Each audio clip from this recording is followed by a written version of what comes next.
My name is Joshua Silva. I am a licensed commercial pilot and flight instructor. I have had a lifelong love of aviation and aerospace, and when growing up I even fancied myself an amateur astronomer. I would drag my family and friends, anybody I could, to every air show I could possibly find in Northern California. I was the only kid you knew, or anybody knew, that knew the various components on aircraft, spacecraft by heart. I absolutely loved anything to do with flying or space. But my love of aviation and aerospace never stopped. I continued studying, had an entire library full of aviation books of various military and civilian aircraft, military history, every aviation campaign and theater in almost any war. I studied religiously, and it was just out of pure passion. Later in life, many years later, I decided to become a pilot. As strange as it may sound, it hadn't occurred to me to become a pilot up to that point. I just simply loved aviation and aerospace, but I decided to become a pilot, and I began attending a prestigious flight academy in the Midwest and attending university at the same time, and to gain a degree in aeronautics and aerospace. Shortly thereafter, I began flying twin turboprop aircraft out of Northern California for several nonprofit organizations, and years after that I found myself flight instructing for various small flight schools, both in California and in Arizona, and then on to large academies that trained for the airlines and even some military flights. Shortly thereafter, I began flying regional business jets, and that's when the story of me finding the topic of flat Earth started.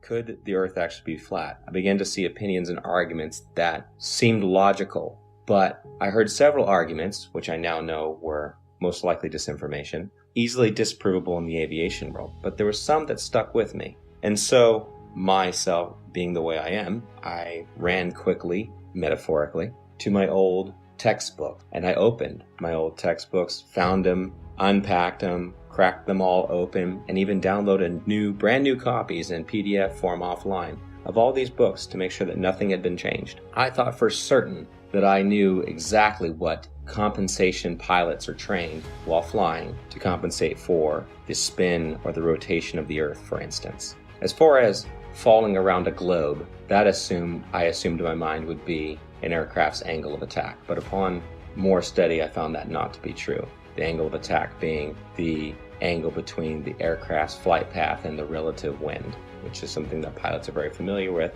and it's the idea that an aircraft has to be slightly pitched up, essentially to stay airborne, or a surface of that aircraft has to be pitched slightly to create a difference in air pressure to hold the aircraft aloft.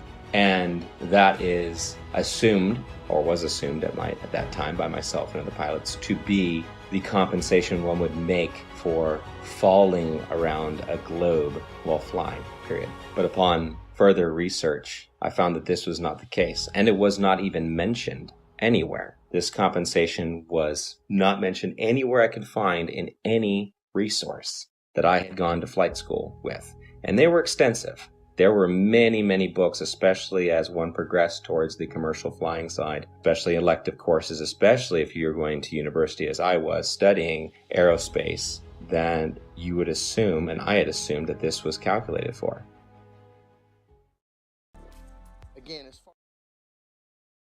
The big one that is oftentimes quoted is compensation for Coriolis effect while flying. And this is something I'd even taught my students about, and it's always assumed to be correct. We just assume. We're given the narrative from a young age, and everything is built upon that assumption, upon that theory.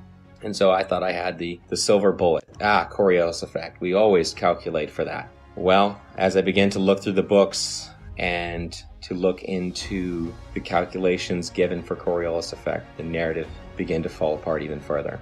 I began to see things I didn't notice when I was in school, such as Coriolis effect is actually never calculated for, but is assumed to be a part of wind correction angle. Wind correction angle is one of the many calculations pilots of all kinds make while flying to correct against winds in whatever volume or section of air they're flying through, which it could be from any direction, and you're flying through it, so you have to compensate a certain angle into that wind to hold a straight line. And then the big one is given after that. Well, GPS auto corrects for it. And that sent me down yet another path. GPS auto corrects for it. If it's a satellite-based system, how is it correcting for spin if it's also spinning over the same body? And why are there large gaps in GPS coverage over large oceanic bodies? Do they just turn them off? It's just not worthwhile? There have been enough aviation accidents at sea, very far from shore, that would say otherwise. And if you gave the American taxpayers, the ones funding these satellites that are supposed to track aircraft, the information that, well, we're just shutting them off because it's not worthwhile, those 3 or 4 jets full of hundreds of passengers just have to use other navigation methods such as dead reckoning, which is basically using a stopwatch and guessing to the next checkpoint, essentially. If you were to tell them that, they would be infuriated.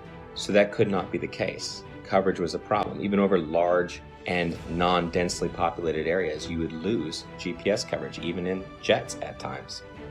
So this began to unravel the thread of satellites and satellite timing, and the fact that many reels of footage show these satellites being launched by balloon rather than by rockets. How the concept of these rockets doesn't even work to make it past the atmosphere, much less leave something in perfect geosynchronous orbit. I actually had the privilege of working a short time at a satellite manufacturing company in Northern California. Got to see the assembly and participate in the assembly of satellites, space-based satellites, or so they were said. There would be small bottles encased in these structures that were encased by another structure. The small bottles were the fuel cells. These fuel cells were incredibly small, smaller than a diver's tank in most cases, much smaller.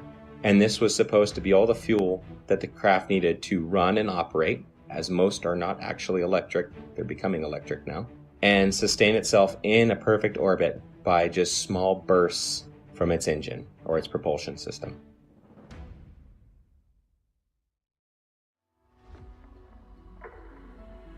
The narrative began to fall apart. I would continue studying and finding that what I fear to be true is reality, that we have been lied to about just about everything. Upon researching military history and then military training and speaking with military gunners in both the Army and the Marine Corps that I know personally, I would ask them about Coriolis effect. And it was always assumed that, yeah, we compensate for the Earth being, a curve, that it would drop. We calculate for the Earth curvature. But even upon asking and having them look into their materials further and my own personal study, again, it found to be an assumed truth with no actual basis in reality, that they would calculate bullet fall based upon angular velocity, drop, friction, amongst other things, and curvature was supposed to be just corrected along with it, just like flying, wind correction angle corrected for Coriolis effect.